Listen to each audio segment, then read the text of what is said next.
What's up everyone, Michael Wolverine here with another video. Today's video is going to be another installment in the collection showcase. So for today's video, we're going to go through my Super Nintendo collection. So if you're new to this series, basically what I'm doing is I'm going through the different consoles I own and all the games and some of the accessories if there's anything cool I feel like I have for them. And just kind of talking about the games and just discussing, my thoughts about them and why I picked them up and, just things like that. So without further ado, let me get going into this collection. So first off, here is my console. Got a little bit of yellowing, not too much, but it is, your standard Super Nintendo.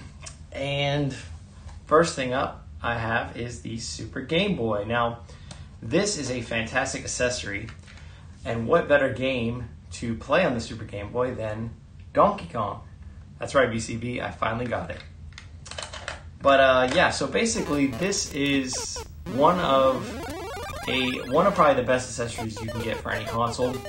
It is fantastic. Basically, you just plug this into your Super Nintendo, put the game in the slot, and you can essentially play the games on your TV. So highly recommend this for anyone who has a Super Nintendo, and it's still pretty cheap, which is very nice.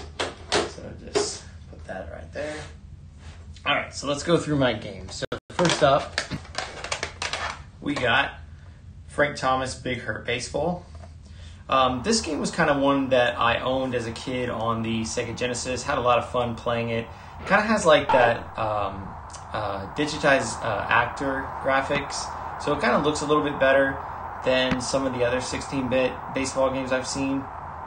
And it does play pretty well too. Doesn't have the MLB license, just the players, so all the teams are just generic. But it is still a pretty fun ball game. Next one up is NHL 94. So this is a really fun game, even to this day to play. I know it's a sports game, but I think this one has a lot of good replay value. It's just a lot of fun to play, and one I think anyone should own if you're a fan of NHL especially. Alright, next one I got is John Madden Football 94. It's football on a 16-bit console.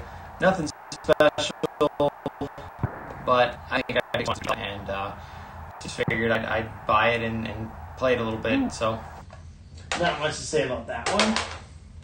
Alright, next one up we got a classic NBA Jam. I mean, not much I can say about NBA Jam. It's just a fantastic game. The arcade port to the Super Nintendo. Don't know if it's the best port of the game, but it is fun, it's enjoyable, and definitely a good time with friends. Alright, so next one, I got Clue for Super Nintendo. So, gotta play this one a little bit more. It's a little bit tricky to understand the lingo in the game, but it is a fun way to play Clue. Next one up is Monopoly. I'm a big fan of the board game, and I love the video game versions of this game. Just a lot of fun, especially like if you're playing by yourself, or just with one other person. It's a little bit easier to play it on a video game. Next one up is Family Feud. This game is one that my wife and I like to play. It's just she's more of a casual gamer, so I think playing these type of games is a little bit easier to convince her. And yeah, a lot of fun playing Family Feud. Get some of this out of the way to make some room. Next one up is Wheel of Fortune Deluxe Edition. This is another one that my wife and I like to play. Picked this one up pretty cheap, and we've had some fun with it. Alright, got another stack here. Next one up is Sim City for the Super Nintendo. Really good game, really fun. I've heard a lot of good things about the Super Nintendo version. Haven't played that one all that much. But I do think it is a pretty good game. Next one up is Pilot Wings. Picked this one up recently, actually, and I've had a lot of fun playing it. It's kind of, it's mainly just training missions you do, and then as you kind of progress, I guess I'm not really sure where you go from there, but kind of working through that. But yeah, it's a lot of fun. Pretty challenging, but it's addicting. One is Batman Forever. So this isn't a very good game, honestly. It also kind of has that digitized actor graphics, so Kind of looks a little bit like Mortal Kombat, but not the best game, but got in a lot. You know, I've played it a few times. Right, next one up, this is called Daffy Duck and the Marvin Missions. Yeah, Marvin Missions. It's a, you know, decent little platformer. Kind of, there's like a little shop in the beginning of the game where you buy the weapons you want, and I guess you can get money throughout the levels. Seems pretty fun. Haven't played too much of it. Stunt Racer FX is the next one. So this is a really janky racing game. It's pretty cool, like, looking back on these, because this is one that uses the Super FX chip. And it's a game that, you know, I was curious about. It's pretty fun. It's a decent racer, but it has a pretty bad frame rate. But I think that's kind of typical for these early 3D games. Alright, we got another stack here. Alright, first one up, we got Vegas Stakes. Yeah, I mean, it's a video casino game. I mean, not too much to say about it. I think these games have some enjoyment factor, but, you know, it's kind of limited. Next one is a one I have a lot of fond memories for. That's The Lion King. So basically, this game is just a great platformer. It's very difficult. One I had a lot of fun playing as a kid, and a game that I really enjoy even to this day, if I can't even beat the second level. Another challenging game is Barts Nightmare.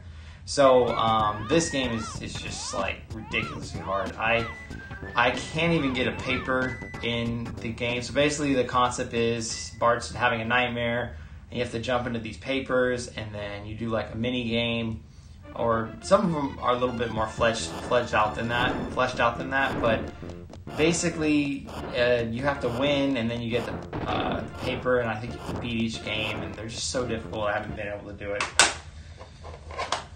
Next one is the Pagemaster. So this is actually a pretty decent platformer as well. It's, like most of them, it's pretty difficult.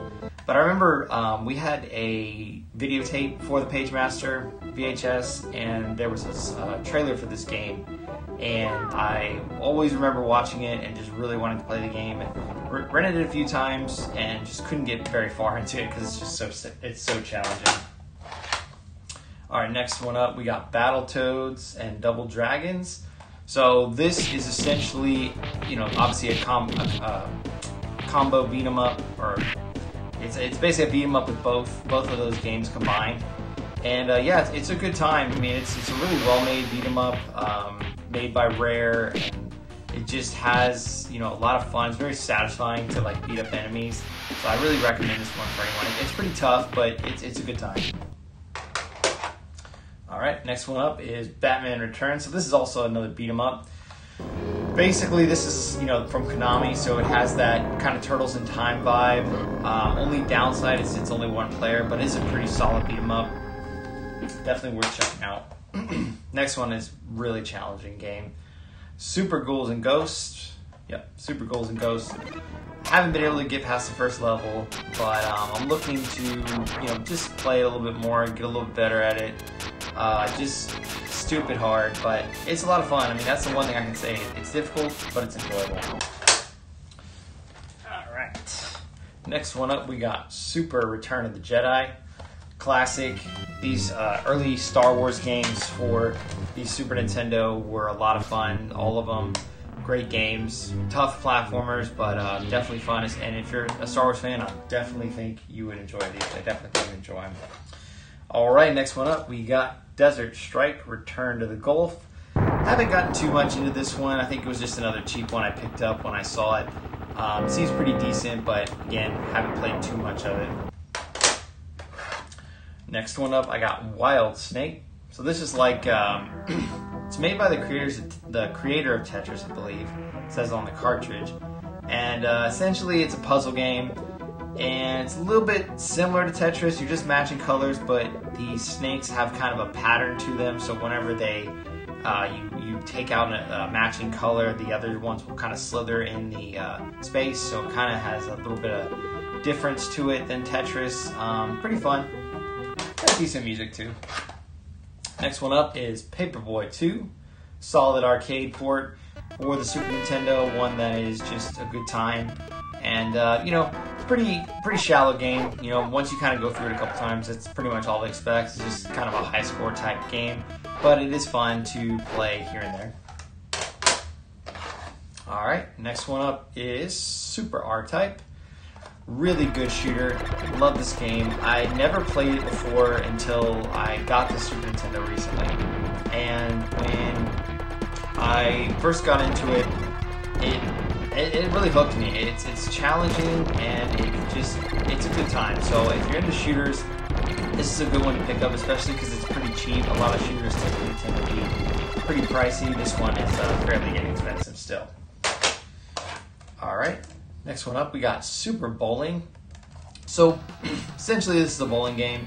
You know, got a cool little art style and things like that. I don't know if it's related to the Super Bowling that is on the N64. It might be. Let me know in the comments if you know that. But basically, you know, it's a bowling game. You can play with a friend. It's a good time. All right, next one up is Super Wrestlemania. So, be honest, I'm not a big fan of wrestling games on the Super Nintendo. This one just pretty slow. Just the fighting style just seems like it's going to take a little bit of getting used to, and the characters just move. Seems like there's a delay with the controls, so not real pleased with it, but I've played it a little bit here and there. All right, getting down to the last few. So next one up, one of my favorite games on the Super Nintendo, Doom. Honestly, one of my favorite games of all time. Doom on the Super Nintendo is not the best way to play Doom, if I'm being honest with you guys, but it is really cool that it exists. I think they did a great job porting this game to the system. The sound is amazing. The frame rate isn't great, but it looks and it sounds great. So I definitely think it's worth picking up if you guys are a fan of Doom, but if you want to play the game, I probably wouldn't play it on the Super Nintendo.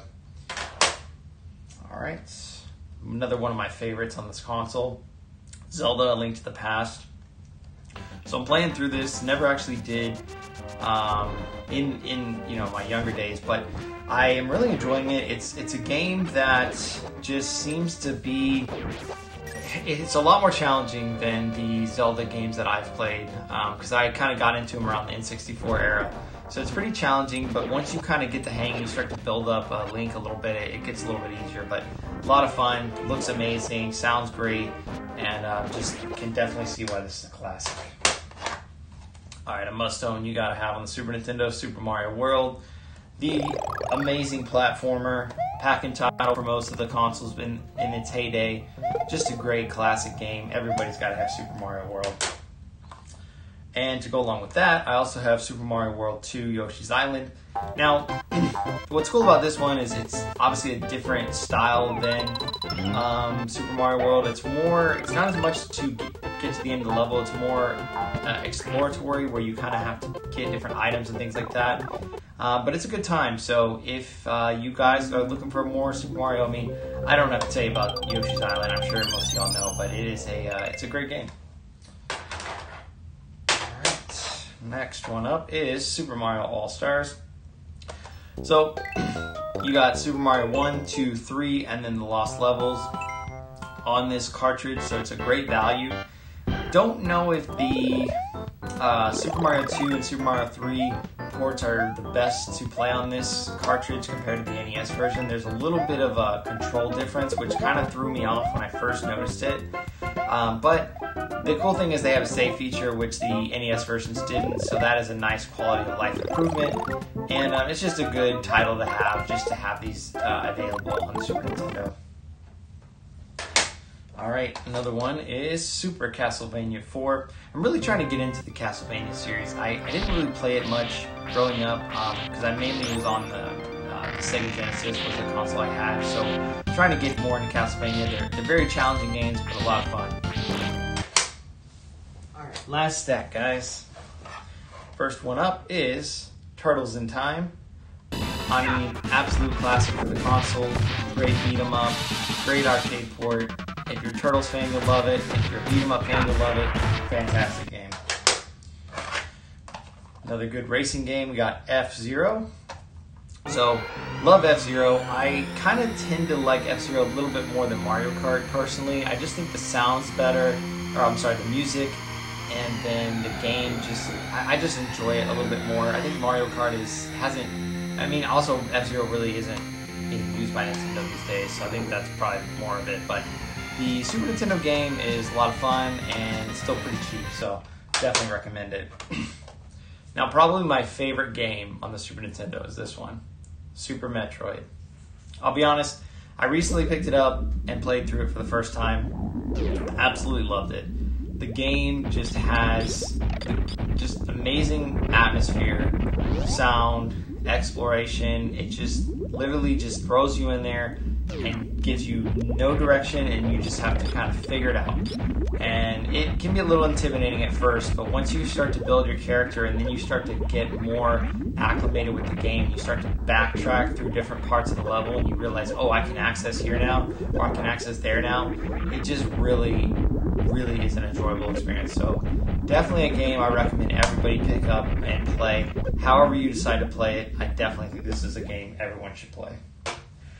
Alright, the last 3 games, my favorite series on the Super Nintendo, and that is the Donkey Kong Country series. We got 1, 2, and 3. I mean, these are just absolute classics. I can't recommend them enough. I would probably say Donkey Kong Country 2 is my favorite, but all 3 of them have their own, kind of place in my heart, to be honest. They're all great. They have a different feel, each of them a little bit, but they keep the core gameplay, and I tend to like these a little bit better than Mario. I think the level design is a little bit better, and the variety, I think it's just a different game that I tend to enjoy a little bit more than that. So you can't really go wrong with any of them, but honestly, pick up all 3. They're fantastic. Alright guys, well, that's all that I have for the Super Nintendo. I'm pretty content with the collection, if I'm being honest. There's a few games I don't have that I want to pick up at some point, but I'm curious to know what you guys think. Is there anything that you think I need to add to my collection? Any recommendations? I'm always looking to hear from you guys in the comments. I enjoy interacting with y'all. And but I appreciate you guys stopping by and giving this video a watch. Let me know what you think, and I hope you take care.